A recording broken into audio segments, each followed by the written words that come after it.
Hello, dear listeners and viewers. Welcome to Landing America. Thank you for joining us today. I decided to invite my friend Cynthia to share her immigration story with all of us. So, Cynthia, welcome.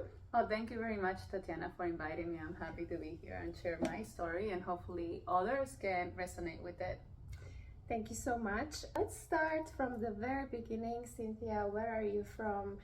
Tell us something about your childhood, upbringing, stuff like that. Well, I'm from Peru. I'm the oldest of four siblings. My parents are from the northern part of the capital of Peru, Lima. It's a city called Trujillo, and an hour from that city, it's the village. It's called Casa Grande. That's where they're from. Most of my summers, I spend it in Casa Grande as well. They come from very humble beginnings, both of them. But I was born, and my siblings as well were born at the capital. When was the first time you were thinking about America or going to America? Well, the first time I thought about coming to America, it started when I actually went to high school, and as part of my extracurricular activities, I went to school to study English. And the institute is called IPNA, back in Lima. And I did 3 years of English classes because the level of English in my high school wasn't good enough. And I always told my parents, it's like, oh, I want to learn English. So I did 3 years. I think I only got to the level of intermediate, on back and forth. Sometimes I took summers off or a couple months here. And that's how I met my friend Vanessa. She and I met at these classes, at one of these classes. We became really good friends. And at the age of 16, 17, she moved to Arizona. And ever since, because we remained close, she would invite me to come over and to work with her, and so I couldn't save up money. And that's how the story started. I thought of the idea of coming to visit her because I do have cousins in Texas, but the first time I even thought of America was coming to visit that friend that I met through my English institute. What was the visa process to get here? The tourist visa. My family and I got the tourist visa, and at the moment, I would think I was 17, about to turn 18, and somehow I found out that if I reach 18, which is official legal age in Peru, it's not 21 like in the United States. So if I turn 18 and I would apply for a visa, I have to go on my own, right? And there was a different type of requirements that they ask you, an income, any ownership of a home. So I kind of pushed my dad to say, hey dad, like, why don't we get a visa? I really want to go to the United States because of my friend. She keeps telling me all these things about the United States, that I could go visit her. And my dad applied for our our whole family, my parents, my siblings, me, and we got approved. I wasn't part of the application itself, but my dad took care of everything. I don't remember what was the fee back then. I think right now it's like 200 perhaps to apply for a visa in Peru, by the way. Also, it's not very easy. Even though if you have income, if you have a stable job, if you own a home, not everybody gets approved. So we were nervous. We kind of like rehearsed, where are we going? Why are we asking you? Why are we applying for a visa? Oh, we wanted to go to Disney. That's the typical then, right? But not everybody gets approved, and we were lucky enough back then that they approved everyone, right? So it started with that. Right before I turned 18, we got a tourist visa, the V2, and that's how I came to the United States for the first time. So your whole family got the visa, but you were the only one who used them to visit your friend in Arizona. And the reason why I say I pushed my dad, because my dad doesn't like to travel. Mm-hmm. And because he doesn't like to travel, it would only send my mom with her children, and he wasn't even thinking of like the United States. Even though it's a funny story actually. My dad said that when he was 18, 19, he worked for Citibank, and he was offered a job in the United States. But at the time, my grandfather passed and he couldn't live, and he stayed back in Peru. But at the same age, he got offered to come as well. Interesting. And so, what did you do those 2 months when you visited your friend? So once I got my visa, I called my friend, hey, it's like the invitation's still open, and then she said, yeah, come over.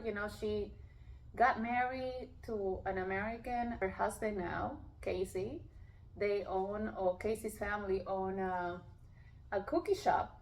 And they also had a cleaning business of high schools, like daycares at night. So when I got there, and I will work with them when there was opportunity for me to go and join them at the cleaning in the evenings, or I will be at the cookie shop making cookies and packaging them. That was like kind of like my first job, because back home we had a lady who will come home for to help my mom cleaning, doing like household stuff, right? The first time I came to the United States, I didn't know how to do laundry, I didn't know how to cook, I never even did my bed. So it was kind of me getting my feet wet, if this having a job was for me, because actually back home my dad didn't want me to work. We were supposed to go to school, finish school, and start working as professionals, right? But yeah, I came to Arizona. I remember doing a layover. Actually, funny enough, my first layover was in Miami. And I visited my high school friend, and we still remain very close, Samantha. And I stayed with them for 2 days. I remember going through immigration. I actually flew by myself. I just came by myself on the airplane. I was nervous. I didn't know what they were gonna ask me. Do you remember what they asked you? I don't remember, but the very few things that they asked me, I remember I was very shy, because my English was, it was, even though I went to school for 3 years, but I didn't get to practice. And that's also why I pushed my dad, because I said, Dad, I don't want to continue to go to the English Institute, because unless I practice, I'm not going to learn it. So I need to, go to America, practice my English, and that way I will be more fluent, right? Because in Peru, well, now it has changed. This was 22 years ago. People don't tend to speak, even though we have more tourists, you get to meet other people and you get to practice, but in a day-to-day, you don't get to speak English. And do you remember how did you feel when you first got here? Were you excited? Were you scared? Oh, I was really excited, actually. What were your first impressions of America? My first impressions, I was just excited, to be by myself, I think, because I always was very independent, and the first time I flew on my own. And I love the fact that it was different. The first time that you come, you see it's like everything is clean. Most of the cars are nice or newer. For us back then in Peru, when we used to go to McDonald's, Kentucky Fried Chicken, it was kind of like a delicacy. Like you do it on special occasions or on the weekends. And the first thing that I wanted to do when I came to America is like go to a McDonald's, I think most of the people do, yeah. I was just really excited. The TV was in English, the signs were in English, getting to know or meet for the first time the typical American that I used to watch when I was like on the American movies, you only watch it on movies on the cable. And so that was everything new. It was very exciting. That's how I felt when I got here. I'm like, oh, everything here is like in the movies. Yes. But then I was told, well, the movies are according to how America is. It's not here by the movies. It's the other way around, It's just when you see it through the TV, you think that it's something that it's not even in this planet, right? Somewhere from another time. Yeah, I remember I took my first yellow cab. Like, I feel like American right away. So, what did you do after you left here, after that summer? Did you come back? Yeah, it lasted only 2 months, but I actually went and spent time with my friend and her husband. I had a great time. We met, different people. He was at the time a metal music band, and I was underage, so I used to go to their concerts, but be in a different section. And when that was over, I'm like, oh, now I need to go back home, you know. But I was about to start in college, university, and you know, my family will be waiting for me. I remember buying a lot of gift for them and bringing them back home. And back then, you know, I think I was not the first member of my immediate family of going to a different country, but I had cousins that came to, you know, Miami or New York in the past. But after those 2 months, I came back home, and I knew I liked it, right? And I continued with college, and 2-3 years later, I told my dad. Actually, I didn't tell him the second time, you know. The way I came back the second time, it was I told my cousin I wanted to come back, save money, come for the summer, and then go back to Peru and pay for my tuition for the whole year.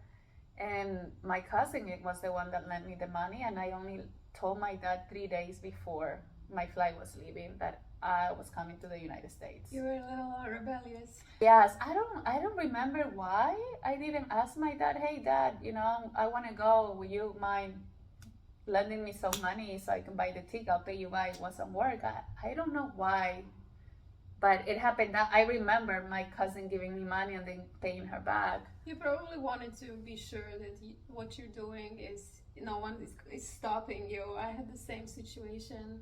When I decided to go to Malta, I was first saving money. So when I told my parents I'm going to Malta, they couldn't stop me because what's stopping you? Usually money, right? That's right. And since I didn't need money from them, they couldn't really say anything. And it was the same situation with America. I also was saving money those 4 years I was in Malta, and with a decent amount, I was like, okay, I'm ready to go to America. And when I told my mom, she was like, oh my God, you're crazy. Don't do that. It's so dangerous. But she's like, I'm not going to let you go. I'm like, you cannot do anything, you know? That's true. Yeah. So after the 3 years, you went back to Arizona or New No, York? actually this time was different. And the only reason why my dad was okay of me coming back to the United States was because I had a cousin who moved to New York probably months or a year before that time when I was coming. So the ticket I bought was to New York. I arrived at the John F. Kennedy Airport, and I was staying with my cousin. So my parents knew that I was gonna be fine, you know. And New York is a whole different story than Arizona, I guess. Yes. Arizona as a city is very quiet. I remember our break in Peru is summer for us is December, January, February, March. And that's the time that I came to Arizona, but in the United States, it's winter time. So I remember wearing a jacket, being all warm and cozy. My friend lived in Mesa, which was away from Phoenix, which it's kind of like the downtown of Arizona. And the only thing that we did, it was just going to work or going grocery shopping or going to the jobs or visiting family members or going to her husband's practicing metal music. Yeah, I mean, totally different to Peaceful dynamics, totally different. Yes, totally different to New York, because in New York, I didn't have a car. I don't think my cousin had a car yet. I don't remember, to be honest. But I remember I had to take the bus, to take the train. Everybody lived close to each other, right? In Arizona, all the houses are farther apart. It was colder because in New York it snowed during winter time. I came again during winter time, and in New York snows. It was super cold. Yeah, it was definitely different than Arizona. And also I was staying with family, with them. I found a job being a housekeeper. That was my first job. I work as a housekeeper in the morning, and I work at Wendy's. I think my role was flipping burgers and making the sandwich. And I worked there at nighttime. Like I will go to the shift from 8 o'clock to 2 in the morning. So between jobs, I'll just get to my cousin's house, take a nap, and then wake up and then go to the next job. And yeah, I mean, I did that for a month, I think. And through my work at Wendy's, the manager of Wendy's, the one that gave me that job, was Peruvian, and her name was coincidentally Cynthia, same as mine, and we became friends, and we lived together actually, and we would love to go dancing. And then once she invited me, hey, would you like to go dancing? And apparently it was closer. We lived in Staten Island, New York. It was closer to go dancing to New Jersey and Elizabeth than going to the city in Manhattan. So on one of those outings, I ran on into a high school friend of mine, and she lived in New Jersey and worked for a catering place. And then when she saw me and she knew that I was in the United States, she said, like, why don't you come to New Jersey, live with me, I'll get you a job. And that's how I moved from Staten Island, New York to New Jersey. And that was how I got my second job as a catering place. At that time, I didn't know I was going to stay. At that time, I was still thinking that I'm going to save up money and I'm going to go back home. But then, So what made you stay?